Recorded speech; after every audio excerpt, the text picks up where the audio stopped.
Guys, एक simple सा question, कभी गार्डन देखा है और कभी पेंटिंग देखी है? दोनों अलग लगते हैं ना। एक नेचर बनाता है और एक आर्टिस्ट। बट इस पोम में पोएट कहते हैं कि गार्डन भी एक पेंटिंग है, बस फर्क इतना है कि इसे ब्रश से नहीं, मिट्टी और बीजों से बनाया जाता है। आज हम कैनवस ऑफ सोल को इतने सिंपल तरीके से समझेंगे कि पोम रटने की आपको जरूरत ही नहीं पड़ेगी। सबसे पहले हम बात करते हैं टाइटल की। टाइटल है कैनवस ऑफ सोल। कैनवस मतलब जिस क्लॉथ या बोर्ड पर पेंटिंग बनती है, और सोइल का मतलब है मिट्टी। मतलब गार्डन की मिट्टी ही पेंटर की कैनवस है। जैसे पेंटर कैनवस पर कलर्स यूज करता है, वैसे गार्डनर अपने सोइल पे फ्लावर्स, प्लांट्स और ट्रीज उगाता है। इसलिए गार्डन एक लिविंग पेंटिंग बन जाती है। नाउ हम बात करते हैं पोएट के इंट्रोडक्शन की। इस पोम के पोएट हैं माया एंथनी। उन्होंने गार्डनर को आर्टिस्ट के साथ कंपेयर किया है और बताया है कि नेचर की सबसे ब्यूटीफुल पेंटिंग गार्डन होती है। नाउ अब हम स्टैंजा की बात करते हैं। फर्स्ट स्टैंजा की लाइंस है, palette of earth rich and deep where dreams of gardeners sleep, brush strokes of seeds planted true awaiting spring's vibrant hue. सबसे पहले पोएट बोलते हैं palette of earth rich and deep. Palette क्या होता है? Painter के हाथ में जो बोर्ड होता है ना, जहां कलर्स वो मिक्स करता है, उसे हम पैलेट बोलते हैं। पोएट कह रहे हैं गार्डनर का पैलेट कोई प्लास्टिक बोर्ड नहीं, बल्कि रिच और फर्टाइल सोइल होती है। यही उसकी कलर पैलेट है। Next line, where dreams of gardener sleep. ये बहुत ब्यूटीफुल लाइन है। ड्रीम्स लिटरली नहीं सो रहे। इसका मतलब है गार्डनर्स के सपने अभी सोइल के अंदर छुपे हुए हैं।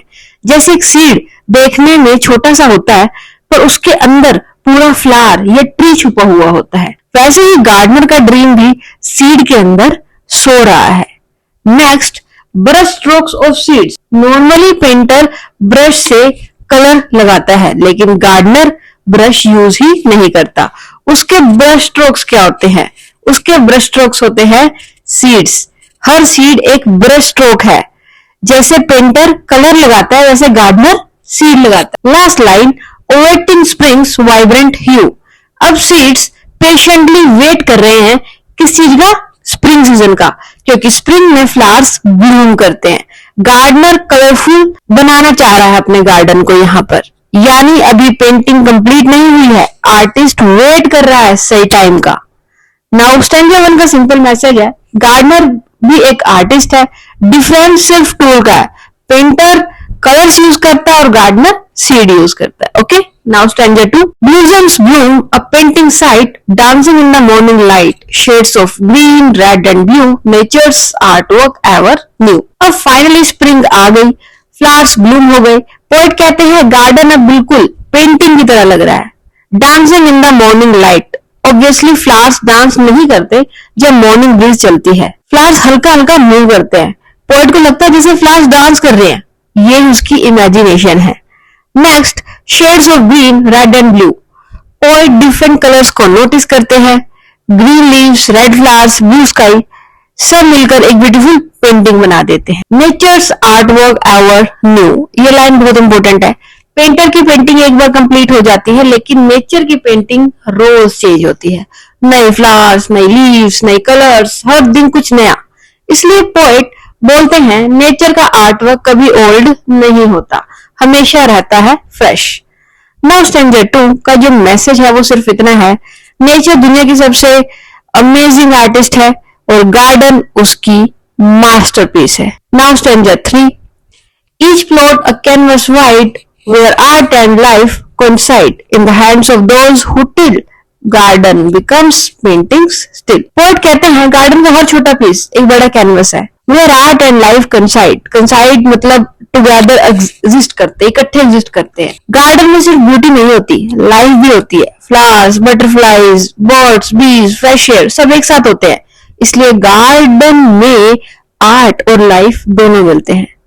Last lines, in the hands of those who till garden becomes paintings still। till मतलब सोइल को प्रिपेयर करना, उसको खोदते हैं जैसे।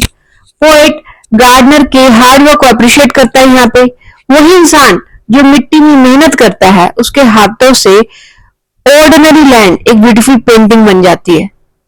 वो सिंपल लैंड थी, उसके ऊपर मेहनत करके सीड वीड उगा के वो अच्छे से एक सुंदर सी पेंटिंग जैसी बन जाती है, खूबसूरत फ्लावर्स उगाते हैं उसके ऊपर सुंदर सुंदर। यही पोम का मेन आइडिया है। अगर हम इस कंप्लीट पोम की अगर एक लाइन में बात करें तो सिर्फ सिंपल ये है कि पेंटर कैनवस पर कलर से पेंटिंग बनाता है और गार्डनर सॉइल पर सीड से लिविंग पेंटिंग बनाता है। ना हम पोम की थीम की बात करें तो नेचर एक आर्टिस्ट है, नेचर खुद एक ग्रेट आर्टिस्ट है, हर सीजन में नए कलर्स क्रिएट करती है। Second, hard work of gardeners, gardener की ब्यूटी के पीछे गार्डन की ब्यूटी के पीछे गार्डनर की डेडिकेशन और पेशेंस होती है, क्योंकि सीड उगाने पे एकदम से तो नहीं उगाता उसके अंदर से ट्री, उसके लिए चाहिए होता है patience. Art and nature, third, poem बताती है कि आर्ट सिर्फ ड्राइंग नहीं होती, नेचर भी एक आर्ट है।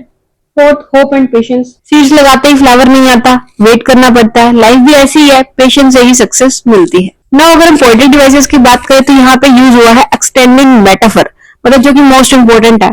पूरी पोम में गार्डन को पेंटिंग और गार्डनर को आर्टिस्ट के साथ कंपेयर किया गया है। Example, palette of earth, canvas wide, brush strokes of seeds. तो यहाँ पर जब कंपैरिजन आता है ऐसे तो हम मेटाफर यहाँ पे यूज करते हैं। Second is personification, dreams of gardener sleep, dreams actually sleep नहीं करते, ड्रीम्स को एक ह्यूमन क्वालिटी दी गई है। जब एक नॉन लिविंग चीज को ह्यूमन क्वालिटी दे दी जाती है तो हम उसे पर्सोनिफिकेशन कहते हैं। तो यहाँ पर ड्रीम्स को ह्यूमन क्वालिटी दी गई है, एक्चुअली वो सोते थोड़ी ना, बस दिखाया गया कि जैसे ह्यूमन सोता है तो वो भी सो रहे हैं। Dancing in the morning light, जैसे फ्लावर्स डांस नहीं करते लेकिन वहां पे ह्यूमन एक्शन दिखाया गया है कि जो फ्लावर्स है वो ह्यूमन की तरह डांस कर रहे हैं।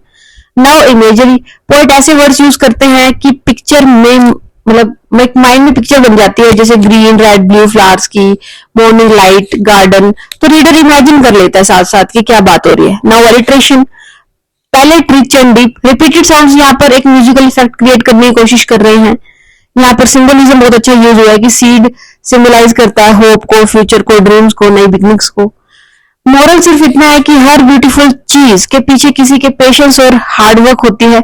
नेचर की रिस्पेक्ट करो, गार्डनर्स की रिस्पेक्ट करो और याद रखो जैसे सीड को ग्रो होने में टाइम लगता है वैसे लाइफ के ड्रीम्स भी पेशेंस से ही कंप्लीट होते हैं।